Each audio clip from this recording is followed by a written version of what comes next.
வணக்கம் நேயர்களே, நீங்க கேட்டுக்கொண்டிருப்பது கமெண்ட்ரி 365.2 பெயின். பெயின்னு சொன்னாலே நம்ம எல்லாருக்குமே ஃபர்ஸ்ட் ஸ்ட்ரைக் ஆவுறது அவன் பண்ண சம்பவம் தாங்க. ஏன்னா டிசி காமிக்ல நம்ம பேட்மேன பயங்கர ப்ரூட்டலா டிஃபீட் பண்ணது யாருன்னு கேட்டா பெயின் தாங்க சொல்லுவாங்க. அண்ட் சும்மாலாம் இல்ல. அப்படிப்பட்ட பேட்மேனோட முதுக உடைச்சது யாருன்னு உங்களுக்கு நல்லா தெரியும்னு நினைக்கிறேன். சோ பேட்மேனோட முதுகே உடைச்சவனுக்கு எப்படிப்பட்ட ஆரிஜின் குடுத்திருப்பானுங்க. பட் இருந்தாலும் ஒரு சில காமிக் ரைட்டர்ஸ் அந்த ஆரிஜின அவங்களுக்கு பிடிச்ச மாதிரி டிஃபரெண்டா மாத்தி சொல்லியிருப்பாங்க. சோ அந்த விதத்துல நம்ம இன்னைக்கு பார்க்க போறது தலைவர் ஸ்காட் ஸ்னைடர் ரைட்டிங்ல வந்துட்டு இருக்க அப்சல்யூட் பேட்மேன்ல இருக்க அபாமினேஷன் மேன், அதாவது தி அப்சல்யூட் பெயின். அவனோட ஆரிஜின் தாங்க நம்ம இன்னைக்கு பார்க்க போறோம். அண்ட் மத்த பெயினோட ஆரிஜினை காட்டிலும் இந்த அப்சல்யூட் பெயினோட ஆரிஜின்ல என்னெல்லாம் சேஞ்ச் பண்ணிக்கிறாங்க அண்ட் இன்ட்ரெஸ்டிங்கான ஃபேக்ட்ஸ் இந்த வீடியோலயே பாத்துருவோம். சோ தொடங்குவோமா? ஓப்பனிங்கே பெயின் என்ன மாதிரியான ஒரு இடத்துல பிறந்தானுங்கறத பாத்துருவோம். அதாவது 1993ல தி வெஞ்சன்ஸ் ஆஃப் பெயின்ங்கற காமிக் புக் தான் பெயினோட ஃபர்ஸ்ட் காமிக் புக். சோ அந்த காமிக் புக்ல பெயின் பெனிடர்னு சொல்லக்கூடிய ஒரு பயங்கர மோசமான பிரிசன்ல தான் பிறந்திருப்பான். பட் வெயிட், அந்த பிரிசன்ல எப்படி அவன் பிறந்தான்? அண்ட் அவன் அந்த பிரிசன்ல தான் பிறந்திருக்கானா? கண்டிப்பா பெயினோட அம்மா தான் அந்த இடத்துல அடைக்கப்பட்டிருக்கணும். சோ அவங்க என்ன தப்பு பண்ணி அந்த பிரிசன்ல அடைக்கப்பட்டாங்க? அண்ட் என்னதான் அவங்க தப்பே பண்ணியிருந்தாலும் ஒரு பிரெக்னென்ட் லேடி எப்படி ஒரு மோசமான ஒரு பிரிசன்ல அடைச்சாங்கங்கிற மாதிரி உங்களுக்கு ஏகப்பட்ட கேள்வி வரலாம். பட் அதுக்கான விட இந்த காமிக்க படிச்சவங்களுக்கு தெரிஞ்சிருக்கும். பட் அந்த காமிக்க படிக்காதவங்களுக்கு இதை பத்தி தெரிஞ்சிருக்காது. சோ அதனால அந்த விஷயத்தை ஃபர்ஸ்ட் பார்த்துட்டு அதுக்கப்புறம் இந்த அப்சல்யூட் யூனிவர்ஸ்ல என்னெல்லாம் சேஞ்ச் பண்ணிக்கிறாங்கிறத பார்த்தலாம். அதாவது அவங்க பிரிசன்குள்ள போனதுக்கான காரணம் என்னன்னா, செரேபியன் சீல இருக்க சாண்டா பெஸ்கான்னு சொல்லக்கூடிய ஐலாண்ட் எட்மண்டோரன்ஸோட சொந்த ஊரு. அண்ட் அவர் யாருன்னு கேட்டீங்கன்னா, அவர் தான் பெயினோட அப்பா. அண்ட் பெயினோட அப்பா ஒரு சோல்ஜருங்க. அண்ட் இந்த சாண்டா பெஸ்கா கவர்மெண்ட் பயங்கர கரப்டடான கவர்மெண்ட். அண்ட் அங்க இருக்க மக்களையும் அவங்க ரொம்ப மோசமா தான் ட்ரீட் பண்ணுவாங்க. சோ அதனாலேயே பெயினோட அப்பா எட்மண்டோரன்ஸ் அந்த சாண்டா பெஸ்கா கவர்மெண்ட்டை எதிர்த்து ஒரு ரெவல்யூஷனரி வார ஆரம்பிச்சிருப்பாரு. பட் அன்பார்ச்சுனேட்டா அந்த வார்ல அவர் தோத்துருவாருங்க. சோ அதனால அவர் தேசத்துக்கு எதிரானவன்னு சொல்லிட்டு அவர் தூக்கி அந்த சாண்டா பெஸ்கால இருக்க பெரிடூர் பிரிசன்ல போறதா தான் இருக்கும். ஆனா அவர் எப்படியும் அந்த கவர்மெண்ட் கிட்ட இருந்து எஸ்கேப் ஆகி தப்பிச்சு போயிடுவாரு. சோ அதனால அப்பா பண்ண தப்புக்கு புள்ளதான் பதில் சொல்லி ஆகணும்ட்டு பிறக்கிற குழந்தை பையனா இருந்தா அப்பா பண்ண தப்புக்கான தண்டனையை பையன் தான் அனுபவிக்கணும்ட்டு கோர்ட் ஆர்டர் போட்டுறாங்க. சோ அதனால எட்மண்டோரன்ஸோட வைஃப், அதாவது பிரெக்னென்ட்டா இருக்கிற அவங்கள தூக்கி அந்த பிரிசன்ல போட்டுறாங்க. அண்ட் கொஞ்ச நாள்லயே அவங்களுக்கும் குழந்தை பிறந்துருது. அண்ட் பிறந்தது வேற யாரும் இல்ல, தலைவன் பெயின். சோ இந்த காரணத்தினால தான் பெயின் அந்த பெரிடூர் பிரிசன்ல பிறந்திருப்பாங்க.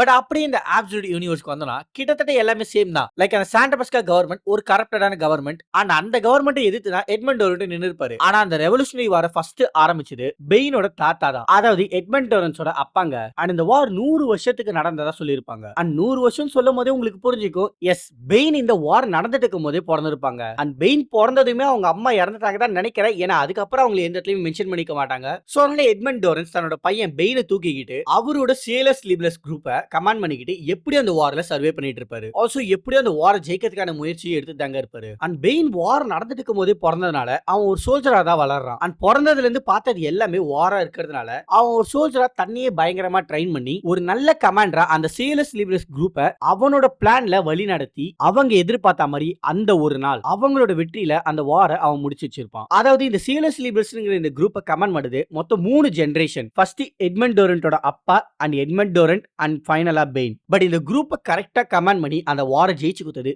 பெயின் தாங்க. ஆனா அவங்க அந்த வார ஜெயிச்சு அந்த சாண்டா பெஸ்காவோட கேபிட்டலை அவங்க வெறும் 3 நாளைக்கு தான் ஹோல்ட் பண்ணிருப்பாங்க. ஏன்னா அடுத்த 4வது நாள் அங்க ஃபாரின் ட்ரூப்ஸ் எல்லாம் அனுப்பப்பட்டு அவங்களோட ரெபிலியனை மொத்தமா கிராஷ் பண்ணி அவங்கள தோக்கடிச்சிருப்பாங்க. தென் அப்புறம் என்ன, அந்த சேலஸ் லீபர்ஸ் குரூப்போட சர்வேயர்ஸையும் அண்ட் அவங்கள கமெண்ட் பண்ணிட்டு எட்மண்டோரன்ஸ் அண்ட் அவரோட பையன் பெயின் இவங்க எல்லாரையுமே அந்த சாண்டா பெஸ்கால இருக்க பெரிடூர் பிரிசன்ல அடைச்சதா பெயின் பிறந்ததையும் அண்ட் அவன் பிரிசனுக்குள்ள போனதையும் டிஃபரெண்டா சொல்லியிருப்பாங்க. தென் செகண்ட் பாயிண்டா பெயினுக்கு 6 வயசு இருக்கும் போது அவங்க அம்மா உடல்நிலை பாதிக்கப்பட்டு இறந்து போயிடுவாங்க. சோ அதுவே பெயினை பயங்கர எமோஷனலா உடைச்சிருக்கும். பட் அந்த விஷயத்தை இன்னும் ட்ராமாட்டிக்கா மாத்துறதுக்காக அங்க இருந்த செக்யூரிட்டி அண்ட் வார்டன்லாம் அவனோட அம்மாவோட டெட் பாடி எடுத்துக்கிட்டு அந்த ஐலாண்டோட கடற்கரை ஓரத்துல இருக்கிற சுறா மீன்களுக்கு இறையா போட்டிருப்பாங்க. அதுவும் பெயினோட கண்ணு எதிர்க்கவே. சோ 6 வயசுலயே பெயின் அந்த அளவுக்கு ட்ராமாட்டிக் எக்ஸ்பீரியன்ஸ் அனுபவிச்சிருப்பான். அண்ட் இதுல அவன் சில புல்லிஸ வேற ஃபேஸ் பண்ணிருப்பாங்க. பட் ஆனா இந்த அப்சல்யூட் யூனிவர்ஸ்ல பெயினுக்கு அந்த மாதிரியான விஷயம் எல்லாம் நடந்தது இல்ல. ஏன்னா பெயினோட அம்மா அவன் பிறக்கும் போதே இறந்துட்டாங்களே. அதனால அந்த மாதிரி ட்ராமாட்டிக்கான விஷயம் எல்லாம் நடந்திருக்காது. தென் தேர்ட் பாயிண்டா பார்த்தோம்னா பெயினுக்கு எப்படி அந்த வெனம் கிடைச்சுங்கிறத பார்க்க போறோம். பெயின் அந்த பெரிடூர் பிரிசன்ல பயங்கரமான விஷயத்தெல்லாம் ஃபேஸ் பண்ணிருப்பான். அதாவது நான் முன்ன சொன்ன மாதிரி தான் அந்த புல்லிஸ் எல்லாம் ஃபேஸ் பண்ணிருப்பான்ல. சோ அதனால ஒரு கட்டத்துக்கு மேல பெயின் என்ன பண்ணுவானா, அந்த 6 வயசுல அவனை புல்லி பண்ண அந்த பிரிசனரை அவனோட செல்லுக்குள்ளேயே போயிட்டு மட்டை பண்ணிருப்பான். பட் அவனை போட்டு தள்ளதுக்கான காரணம் வேற ஒன்னதான் இருக்கும். அதை நான் லேட்டரா சொல்றேன். சோ அதனால அதை பார்த்த அந்த வார்டன் பெயின் வளர்ற வரைக்கும் அவனை ஐசோலேட் பண்ணுங்கன்னு சொல்லிட்டு அவனை தூக்கி ஒரு தனி செல்ல போட்டுருவாங்க. ஆனா அந்த செல் அந்த பெரிடூர் பிரிசன்ல பாட்டம்ல இருக்கிற இடம். ஆனா அந்த பெரிடூர் பிரிசன் சாண்டா பெஸ்கான்னு சொல்லக்கூடிய ஒரு ஐலாண்ட்ல தானே இது. அதனால நைட் டைம் அப்போ சீ லெவல் அதிகமா அதிகமாகும். சோ சீ லெவல் அதிகமானா கண்டிப்பா செல்லுக்குள்ள தண்ணி வந்துரும். சோ அதனால ஒவ்வொரு நைட்டும் பெயின் மூச்சு கூட விட முடியாத அளவுக்கு அவன் இருந்த அந்த செல்லு முழுக்க சீ வாட்டர் தான் நிரம்பி இருக்கும். அண்ட் பகல் டைம்ல அவன் இருந்த செல்லுக்குள்ள ஏகப்பட்ட நண்டுகள்லாம் உள்ள வந்திருக்கும். அண்ட் ஏகப்பட்ட எலிங்களும் உள்ள வந்திருக்கும். சோ பகல்ல ஈத்தொலை, ராத்திரி கொசு தொலைங்கிற மாதிரி பெயின் ஏகப்பட்ட விஷயத்த ஃபேஸ் பண்ணிருப்பான். ஏன்டா நண்டு எலிலாம் ஒரு பிரச்சனையா அப்படின்னு கேட்டீங்கன்னா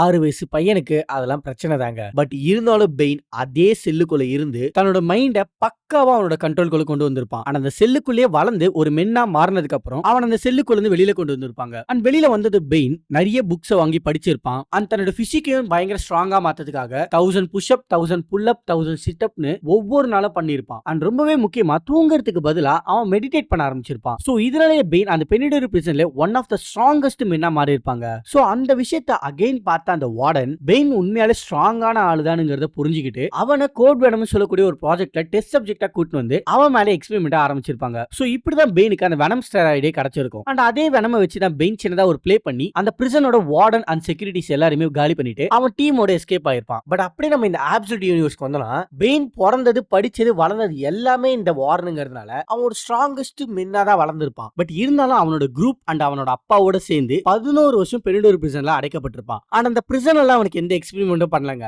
பட் இருந்தாலும் பெயின் எந்த வெனம் பவர் இல்லாமலே அவனோட குரூப்போட சேர்ந்துக்கிட்டு அந்த பிரிசன்ல இருந்து எஸ்கேப் ஆகி அந்த வாரையும் ஜெயிச்சிருப்பான். அண்ட் தென் அவங்க அங்க இருந்து சாண்டா பெஸ்காக்கு வரும்போது தான் அந்த இடத்துல அவன் ஜோக்கரை மீட் பண்ணிருப்பாங்க. அந்த ஜோக்கர் நம்ம பெயினை பார்த்ததுமே அவனுக்கு ஒரு டீல் ஆஃபர் பண்ணிருப்பான். அந்த டீலும் என்னன்னா அவனோட கம்பெனியோட சேர்ந்து சில சம்பவம் எல்லாம் பண்ணா இந்த சாண்டா பெஸ்கா ஐலாண்டுக்கு தேவைப்படுற எல்லா ஃபெசிலிட்டிஸையும் என்னால ஒரே ஒரு போன் கால் மூலமா பண்ண முடியுங்கிற மாதிரி சொல்லி நம்ம பெயினுக்கு டீல் ஆஃபர் பண்ணிருப்பாங்க. ஆனா பெயின் அந்த இடத்துல வந்ததுக்கான காரணமே அங்க இருக்கிற ஜோக்கரை அச்சு விடுறதுக்கு தான். அண்ட் பெயினோட அப்பாவும் அதை எதிர்பார்த்திருப்பாரு. பட் பெயின் அந்த டீலை கொஞ்ச நேரம் யோசிச்சு பார்த்துட்டு அந்த டீலை அக்செப்ட் பண்ணிடுவான். பட் ஆனா அந்த டீலை அவங்க அப்பா ஏத்துக்க மாட்டாருன்னு நினைச்சு அவங்க அப்பாவை அந்த இடத்துல உடச்சு போட்டுருவாங்க. அண்ட் தென் ஆர்கம்னு சொல்லக்கூடிய அந்த இடத்துல பெயின் மேல ஏகப்பட்ட சர்ஜரிஸ் எல்லாம் நடந்து அவனை ஒரு அப்சல்யூட் பெயினா மாத்திருப்பாங்க. அண்ட் அதுக்கப்புறம் பெயினை கையிலே பிடிக்க முடியாது, பயங்கரமான சம்பவம் எல்லாம் பண்ணிருப்பான். சோ இப்படிதான் இந்த அப்சல்யூட் பெயினுக்கு வெனம் கிடைக்கிற மாதிரி சின்னதா அந்த ஆரிஜினை சேஞ்ச் பண்ணி சொல்லிருப்பாங்க. ஓகே, இப்ப வெனம் எப்படி பெயினுக்கு கிடைச்சதுங்கிற விஷயத்தை பார்த்தாச்சு. பட் அந்த வெனம் நம்ம பெயினுக்கு என்ன மாதிரியான பவர் கொடுத்துங்கிறத ஃபோர்த் பாயிண்டா பாத்துருவோமா? சோ ஒன்ஸ் அகைன் அந்த வெஞ்சன்ஸ் ஆஃப் பெயின்ங்கிற அந்த காமிக் புக்ல நம்ம பெயினுக்கு அந்த வெனம் என்ன மாதிரியான பவர்லாம் கொடுத்துருக்கோம்னா அவனோட இம்யூன் சிஸ்டம் அதிகப்படுத்திருக்கும். அண்ட் ஒரு சூப்பர் ஹியூமனோட ஸ்ட்ரென்த் எந்த அளவுக்கு இருக்குமோ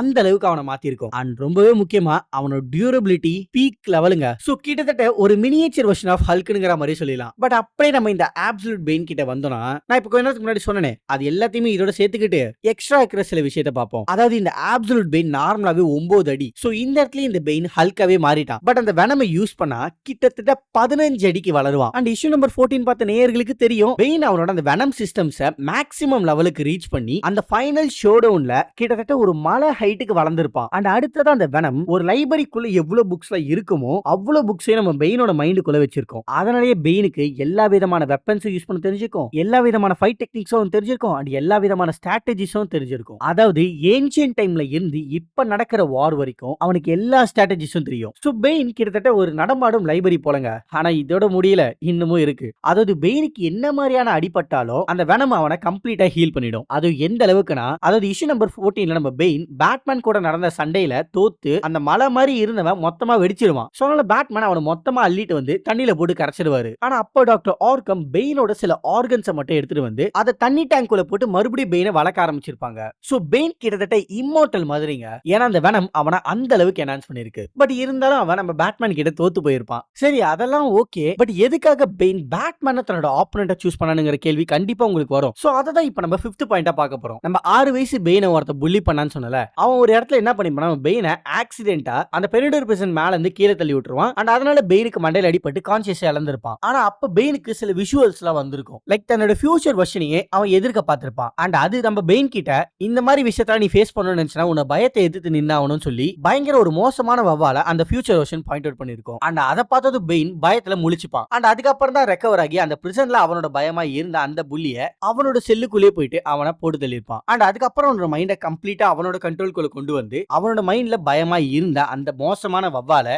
எதிர்த்து நின்னு அதை போட்டு தள்ளிருப்பான். அண்ட் தென் லேட்டரா நார்த்ல அதாவது காத்தம் சிட்டில யாரோ ஒருத்தன் பேட்மேனா சுத்திட்டு இருக்கிறானுங்கிற விஷயம் நம்ம பெயினுக்கு தெரிஞ்சிருக்கும். சோ அதனால அந்த பிரிசன்ல இருந்து எஸ்கேப் ஆனது எங்க போலாம் நம்ம பெயின் கிட்ட கேட்க நார்த் சைடுன்னு சொல்லிருப்பான். ஏன்னா காத்தம் சிட்டில இருக்க அந்த பேட்டை உடைக்கிறதுக்காக. சோ இப்படிதான் பெயின் நம்ம பேட்மேனை ஆப்போனண்டா சூஸ் பண்ணிருப்பாங்க. பட் அப்படியே இந்த அப்சல்யூட் யூனிவர்ஸ்க்கு வந்தோம்னா அந்த சீன்லாம் இங்க இல்ல. ஏன்னா இந்த இடத்துல பெயின் நம்ம பேட்மேனை ஒரு ஆப்போனண்டா சூஸ் பண்ணாம ஒரு ட்ரேடா தான் சூஸ் பண்ணிப்பான். எப்படின்னு தானே கேக்குறீங்க? இருங்க சொல்றேன். அதாவது நம்ம பெயின் பொறந்தது வளர்ந்தது எல்லாமே இந்த வார்னுங்கிறதுனால அவனுக்கு இந்த வார்னுங்கிறது ரொம்பவே பிடிக்கும். அண்ட் ஜோக்கர் கூட சேர்ந்து ஒரு அப்சல்யூட் பெயினா ஏகப்பட்ட சம்பவம் பண்ணிப்பான். அண்ட் எல்லா சம்பவமும் அவன் பிடிச்சி தான் பண்ணிருப்பான். ஏன்னா வாழ்க்கைங்கிறதே ஒரு போர்னுங்கிற மாதிரி தான் அவன் நினைச்சிட்டு இருப்பான். சோ அதனால கிட்டத்தட்ட ஸ்பைடர் படத்துல வர சுடல மாதிரி தான் நம்ம பெயின் இந்த இடத்துல சுத்திட்டு இருப்பான். ஆனா எவ்வளவு நடிக்கிறானா இதுலயே போயிட்டு இருக்காது. நம்மளும் பொண்டாட்டி புள்ளன்னு இருக்க வேணாமா அப்படிங்கிற மாதிரி பெயின் நம்ம ஜோக்கர் கிட்ட ரிட்டையர்மெண்ட் கேட்டிருப்பான். பட் அதுக்கு ஜோக்கர் நீ உன்ன மாதிரி இன்னொரு பெயினை நீ உருவாக்கிட்டு போயிடு, உன்னை யாருமே எதுவுமே கேட்க மாட்டாங்கன்னு சொல்ல, அதனால பெயின் அவன மாதிரி இன்னொரு பெயினை உருவாக்குறதுக்காக ஏகப்பட்ட ஆளுங்களை சர்ஜரிக்கு கொண்டு வந்திருப்பான். அண்ட் அதுல தாங்க நம்ம பேட்மேனையும் ஒரு ஆளா தூக்கிட்டு வந்திருப்பான். பட் நம்ம பெயினோட நல்ல நேரமா இல்ல பேட்மேனோட கெட்ட நேரமான்னு தெரியல, நம்ம பேட்மேன் மட்டும் தான் அந்த ப்ராஜெக்ட்ல சக்சஸ் ஆயிருப்பாரு. அதாவது அந்த ப்ராஜெக்ட்ல நம்ம பேட்மேன் 27th சப்ஜெக்ட். சோ